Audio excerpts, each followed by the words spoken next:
Ayubowan, Vanakkam. I'm Vioni Dimel. This is Boston Lanka News, bringing you news, views and entertainment from Boston and USA. Sri Lankan reaction to UN panel of advisors. Boston Lanka speaks to popular actor Srianta Mendis.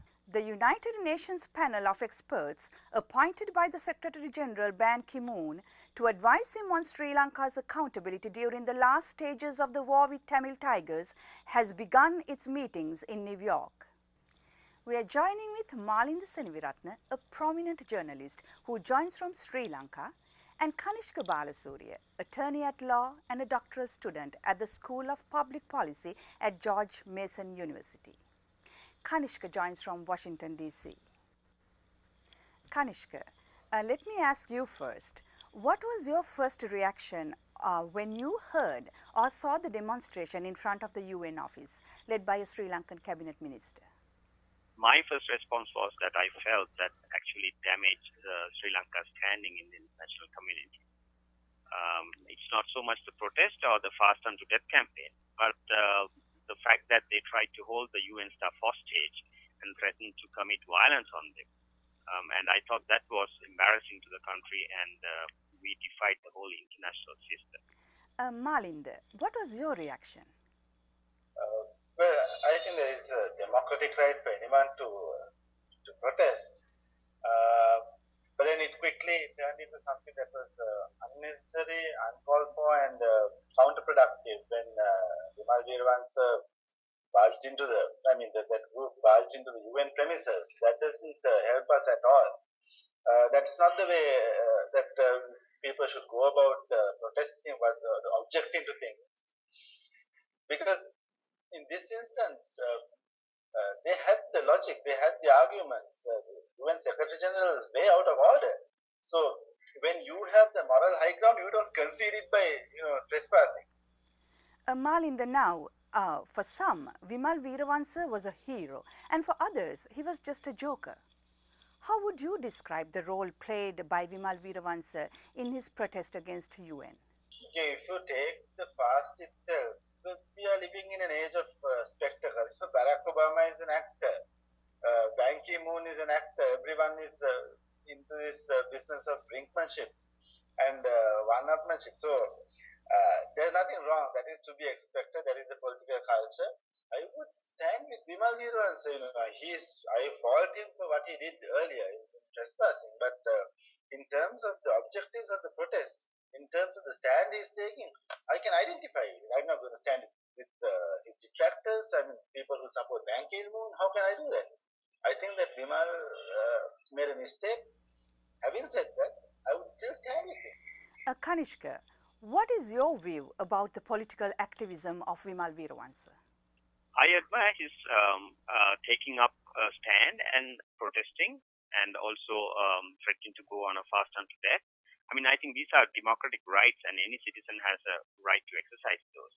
But again, what I don't really approve is trying to use thuggery to dictate Sri Lanka's foreign policy. I don't think that's a good practice, and I don't think that does any good to the country or to our foreign policy for that matter.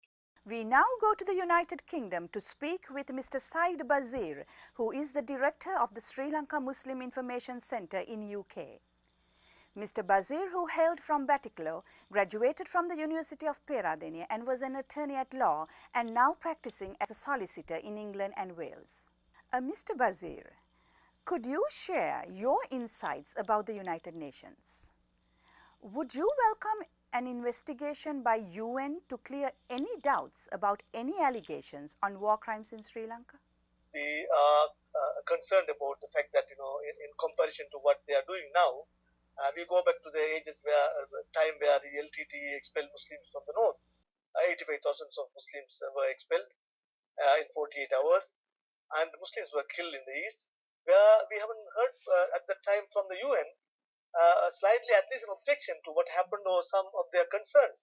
Recently, the American four members, I suppose, Blake, he has been to Sri Lanka and met the president, and I assured him of that the UN panel is not going to be an investigative panel. It's going to be a kind of supportive panel to the lesson learned commission which is set up by the president. There's a number of instances and where the UN had been silent, and and now it shows that it is very concerned about Sri Lanka, and which is we appreciate that as a UN body we have to appreciate. But the problem here is that as to whether are they genuine or Kanishka, in your view, what is the motivation of the UN Secretary General to suddenly taking such a keen interest to investigate on Sri Lanka? I mean, first of all, we have to realize that the current Secretary General is also not in the strongest of position right now with regard to his, appointment, the next tenure at least. I mean, just yesterday actually there was this one of the deputy secretaries who was the undersecretaries rather who was resigning. Gave a scathing indictment of him, calling him like really corrupt, and saying that he was running this, kind of operation with a group of his cronies. So this kind of thing is really hurting him. And he was using, I felt, he was using the Sri Lankan issue as to stand out and show that, he can take a stand and he can, push back against the system.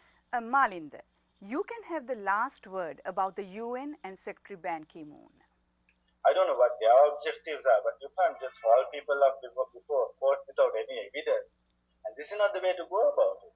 And there has to be transparency, there has to be decency in this whole thing. You can't single out Sri Lanka for punishment for having orchestrated an outcome that someone else did not particularly like. I don't know whether they wanted Prabhakaran and LTD to be running around setting up bombs in Colombo in 2010 and 2015 also. To the extent that armies are required, militaries are required to function within a set of rules, I don't think that there's any evidence of any systematic violations of any treaties that Sri Lanka has been signatory.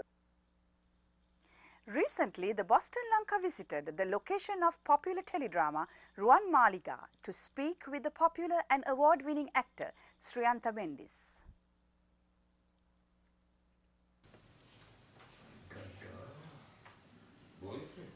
Boyfriend? ඒක තමයි මේ අම්මා තාත්තලා එපා කියලා මෙච්චර දඟලන්නේ. Boyfriend. රණේ මේ නෝයි. රණේ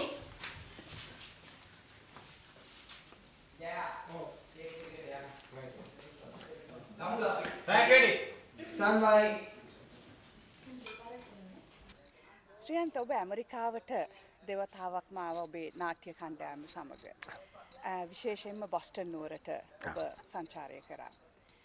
මේ තුන්වෙනි පාරත් ඔබ ඇමරිකාවට එන්න අදහසක් එහෙම තියෙනවද? මම හිතන්නේ තුන්වෙනි පාර නෙමෙයි ඕන වතාවක් ඇමරිකාවට එන්න කැමැත්තක් තියෙනවා. මොකද ඇමරිකාව බොහොම සුන්දර රටක්. සමහර විට අපි සමාජය ඇතුලේ අනිත් ආසියානු රටවල් වලට ඇමරිකාව පිළිබඳ ඇවිල්ලා තියෙන චිත්‍රය හැඩතල හුඟක්ලට වෙනස් වෙනවා ඇමරිකාවට ගිහිල්ලා සංචාරී අත්දැකීම ලබන කෙනෙකුට. මොකද බොහොම සුන්දරයි, වනාන්තර වලින් ගහනයි, පරිසරය බොහොම පිරිසිදුයි සහ මිනිස්සුන්ගේ හදවත් තුලත් බොහොම ලෙන්ගතු කරුණාවන්ත සිතුවිලි ධාරාවක් තියෙනවා. එරට ජීවත් වෙන අයත් ශ්‍රී ලංකාවේ ඉඳලා එහෙට සංක්‍රමණය වෙලා ජීවත් වෙන අයත් අතර. ඉතින් ඒක නිසා මම හිතන්නේ අපිට ඉතාමත්ම හොඳ ප්‍රතිචාරයක් පහුගිය ඔබ කිව්වා වගේම අවස්ථා දෙකකින්ම ලැබුවා. පළවෙනි අවස්ථාවේදී පාදඩ අසපෝ කියන නාට්‍ය මගේම නිර්මාණය සමග අපිට එන්න අවස්ථාව ලැබුණා. දෙවෙනි අවස්ථාවේදී රෝමී ගිනි ගනී කියන නාට්‍ය සමග එන්න අවස්ථාව ලැබුණා. ඔබ කියන වශයෙන්ම තවත් නාට්‍ය නිර්මාණයක් සමග එන්න අපේ දැඩි කැමැත්තක් තියෙනවා. සමහරට සුබ සහ යස නාට්‍ය වේගයත් මම විශ්වාස කරනවා. මොකද සුබ සහ යස නාට්‍ය දැනට ඕස්ට්‍රේලියානු සමාජයේ සංචාරය කළා අපි. මෙල්බන්, සිඩ්නි, කැන්බරා සහ බ්‍රිස්බේන් කියන නගරවල දැවැන්ත ප්‍රතිචාරයක් ලැබුණා. මම හිතන්නේ මං ආසයි ප්‍රතිචාරය දැනට ඇමරිකාවේ ජීවත් වෙන අපේ දායබර සහෘදයන් සමග බෙදා හදා ගන්නට සමහර නුදුරු දිනයකදී ඒ අසිරිමත් ප්‍රාර්ථනාව මල්පල ගැන්වෙන්නත් පුළුවන්. ඔබේ ප්‍රාර්ථනාව ඉක්මනින්ම ඉෂ්ට වේවා කියලා අපි ප්‍රාර්ථනා කරනවා. හොඳයි. That concludes our news edition this week. We meet you next week with another news edition of news, views and entertainment from Boston and USA. Till then, goodbye.